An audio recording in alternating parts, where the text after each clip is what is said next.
Yesterday, I discovered a secret channel that pulls billions of views. It's not Mr. Beast, and it's not me either. And it's doing that with 3D stories with ridiculous views. So I tried copying the format with the Sora AI text-to-video tool, but without stealing. And in under 30 minutes, I went from nothing to this. Half again, make wedges, then boom, juice everywhere and bite so big you lose. That was all truly done with little effort. And so because that video I made got almost 2,000 views on a new channel in a matter of minutes, like 100 minutes, I thought you might be interested in knowing exactly how I went from getting the idea all the way to publishing in less than an hour. So in the next 8 minutes, I'll walk you through my exact process, the prompts that I used, tools, and the 5-minute CapCut edit. So here goes. I searched for viral videos on YouTube, specifically shorts, really because it would be shorter to make. Most of the viral videos I stumbled upon had people doing challenges that didn't really seem low effort, which I thought would also be more difficult to recreate with AI. That is when I decided to switch to animation-style faceless videos. And there just simply isn't anybody doing it half as good as Zackdfilms. After looking at a few of the viral videos that had ridiculous views, I did some research and I realized it's totally not AI. But I'm sure with a modified version delivering the same amount of value, this could be done with AI.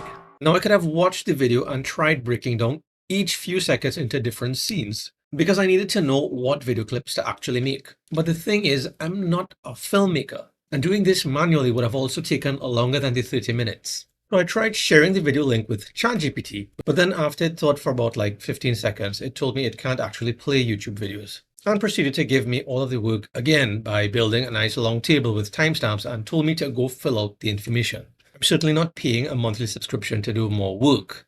So I shared the video in the chat instead so it could be analyzed for the structure, and I hoped that this method actually works. Did it? Well, in the chat, I added a note that I'm attempting to recreate this video with AI video generation. Thankfully, this worked. So it passed my upload to who? Anyway, so the short video is broken down into about 10 scenes. And more importantly, I got AI prompts to recreate similar clips. Now there's something else that it provided from that single prompt that was extremely impactful from that original video. But I'll come back to that in a little while. Let me finish up getting those instructions for the videos. I wanted to make sure that when I pull together all of the clips, it looks like one huge scene. I needed it to be consistent throughout, so I tried to make it clear that I am using Sora to create each scene with consistent character and for the same look and feel for each video, since I would be grouping all of the scenes together to make one shorts video.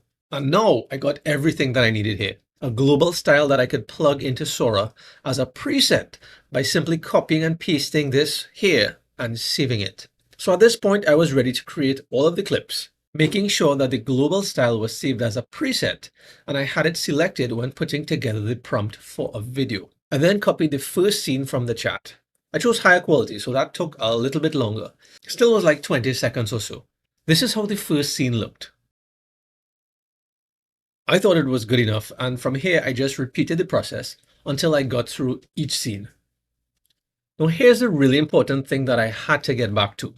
This prompt earlier generated ideas of the exact sound effects for each scene that I needed. This makes a huge difference. Even if you never realized it, try looking at one of Zach's videos with the volume off, then on. These are bullet ants, and they have the most painful. So from this, instead of going through creating the audio with AI, I just used a free site like Pixabay that already has all of the sound effects that I needed.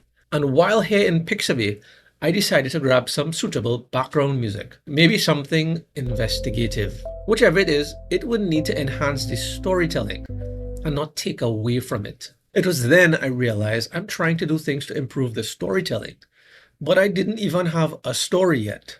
This video is very much not in your traditional order of things, but it's okay because the concept is copying the style and concept from another video, which is exactly what I did next.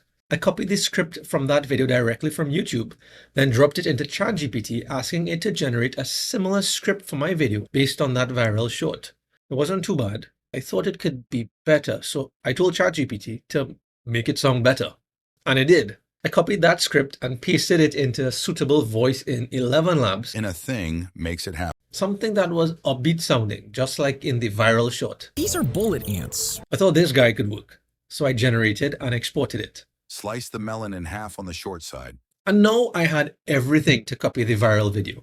If you thought everything was easy so far, now it was actually time for the easy part. Everything was stored in one folder for convenience. And for easy reference, I named the folder Sora Project 1, new folder. I opened up CapCut because why use anything else? First, I dropped the voiceover onto the timeline and cut out any pauses. Then I simply dropped each of the scenes I generated from Sora one by one, matching it to the script. Also cutting out any parts that looked kinda weird, because AI video just does that.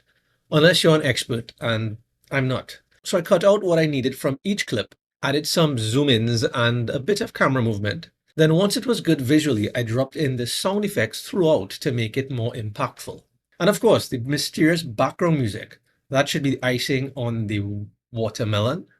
And so from less than an hour ago where I didn't have an idea about what to make a short on, to putting all of the pieces together, here's what it looks like now. Watermelon the wrong way, and your face knows it. The usual move is slice in half again, make wedges, then boom, juice everywhere, and bite so big you lose half the fruit. Do this instead. Slice even strips in one direction, make a perfect one-bite cubes. Now, if you want to try this yourself, feel free to look at this video again and check in the description below to see all of the tools that I used and mentioned. And if you want to see how I copied viral faceless YouTube videos with AI, but for 100% free, like a channel that gets millions of views, but just about animals, then watch this next.